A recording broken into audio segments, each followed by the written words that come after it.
dhaggeeffattootaa fi daawwattoota sagalee Ameerikaa akkuma dudduuba kootti argaa jirtan kana yeroo ammaa kana magaalaa Amboo keessatti ayyaanni Moolidaa Nabiyyuu Muhammad kan bara 1496 bifa ho'aa ta'eetiin kan inni kabajamaa jiru jechuudha.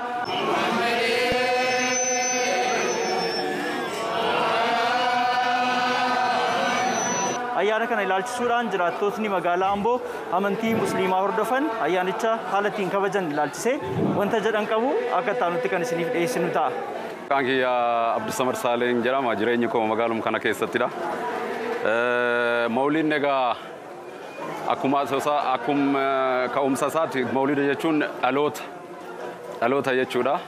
Nabiyyiin keenya alayhi salaatu wasalaam addunyaa kanarratti guyyaa dhufan guyyaa har'aa jechaadha. Rabiul Awwal 12 irratti guyyaa har'aa dhalatanii addunyaa kanarratti guyyaa har'aa dhufanii kana ilaalchisneetu wagguma waggaadhaan muhabbaa keenya jechuun jaalala keenya ammam fedhii isaaniif qabnu ammam akka isaan jaalannu haala akkasiitiin haala bareedaatiin akkasitti kabajannaa jechaadha. Gawwalumaan dhugee maqaan koo Aminaan jedhama.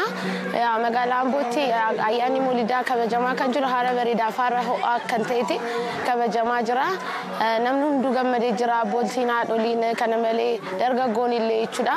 Haala bareedaadhaan haala mijaawaadhaan kabajaa jirra alhamdulillah. Kanarraan hafee immoo du'aayin irra godhamaa jiru. Maashaallah tabarakallah waa hundaati furmaata ta'a jennee yaanna. Eegumsa kamiyyuu caalaa du'aayin nama du'eellee du'aa kaasu kan danda'u hundaallee kan eegumsa mooliidni kun illee hanga yoonaa namoonni hundullee kan amma yoonaa turuu danda'anii du'aa abbootii keenya rabbii wajjin wal argatanii lapheedhaan nun illee afootu lillaadhaan wanti hojjechaa jiranidha kanas nu qaqqabsiisa jedhee yaada jechuudha alhamdulillah. Maqaan koo Rahiiq Abdulqaadir jedhama. Kan hin jiraadhu magaalaa Amboo bulchiinsa magaalaa Amboo keessan jiraadha. Ayyaanni Moolidaa akkuma beekamu waggaa waggaatiin magaalaa Amboo keessatti kabajama. Yeroo tokkoof iyyuu dhaabbatee hin beeku. Kan kabajamu immoo sirna qabna akka keenyatti akka Ambootti sirna itti kabajnu qabna. Sirni kun immoo baay'ee kan nama gammachiisuu fi guguddoota yookiin hangafoota keenya kan ittiin kabajnu waa'ee nagaa kan itti haasofnu dha jechuudha. Marhaba, bismillah. Maqaan koo Muhammad Nasroon jedhama.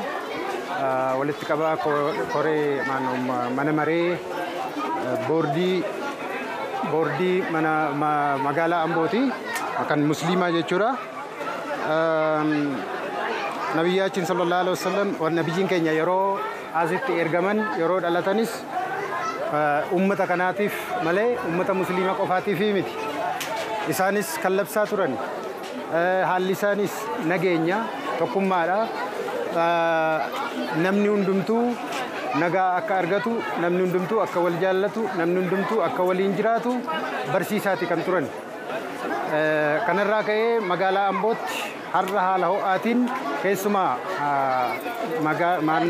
naannoo aanaan masgiiditti sirna ho'aa fi sirna gaariidhaan kabajamaa jira. Uummanni musliimaa asitti wal ga'ee haala isaanii furatee kabaja isaanii ibsaa isaaniinis yaadachaa waan isaanirraa argamus nageenya kabajachuudhaaf waliin taa'ee biyyaafis ofiifis uummataafis rabbiin kadhateeti kabajataa jirra. Jiraattootni magaalaa Amboo ayyaanni kun yeroo kabajamu kanneen hin qabneef kennuun akka ta'us akkasuma yaadachiisaniiti kan jiranii. Sagalee Ameerikaaf Naakoor Malkaa Amboo Masgiidaanaan.